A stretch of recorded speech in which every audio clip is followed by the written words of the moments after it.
ওসমান হাদির কবরে এখন আর তেমন কোনো মানুষের আনাগোনা আমরা দেখতে পাচ্ছি না। আমি ওসমান হাদির কবর থেকে একটু আগে ঘুরে এসেছি। এই মুহূর্তে আমি অবস্থান করছি রাজধানীর গুরুত্বপূর্ণ শাহবাগ মোড়ে।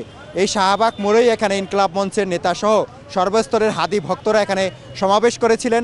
সে সমাবেশ থেকে তারা যেটি জানিয়েছেন যে 24 ঘন্টার মধ্যে খুনিদের গ্রেপ্তারে অগ্রগতি সরকারকে জানাতে হবে, না হলে কালকে 5:15টার মধ্যে অন্য কর্মসূচি দেওয়া হবে, কঠোর কর্মসূচি দেওয়া হবে, যেটি আপনি সংবাদে বললেন। এই মুহূর্তে শাহবাগে যান চলাচল স্বাভাবিক হয়েছে এবং এখন থেকে 5 মিনিট আগে মেট্রো রেল চলাচল স্বাভাবিক রয়েছে। আমরা যেটা বলেছিলাম যে দুপুরের পর থেকে রাজধানীর কারণবাজার, শাহবাগ এবং ঢাকা বিশ্ববিদ্যালয় স্টেশনে মেট্রো রেল চলছিল না। যদিও মেট্রো রেল চলছিল কিন্তু 3টে স্টেশনে থামছিল না, কিন্তু গত 5 মিনিট আগে থেকে এখানে মেট্রো রেল চলাচল স্বাভাবিক রয়েছে। আর শারমিন, আপনি জানেন যে শরীফ ওসমান হাদি তিনি ঢাকা 8 আসন থেকে সংসদ সদস্য হওয়ার স্বপ্ন দেখেছিলেন। তার সেই স্বপ্ন খুনিরা পূরণ হতে দিল না।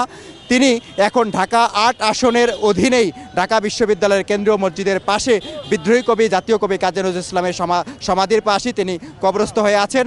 এখানে যারা তার ভক্তকুল ছিলেন তারা এখান থেকে চলে গিয়েছেন। এই মুহূর্তে শাহবাগের পরিস্থিতি খুবই শান্ত। পরবর্তী সংবাদে এই বিষয়ে আপনাকে আরও আপডেট জানাতে পারবো। শারমিন।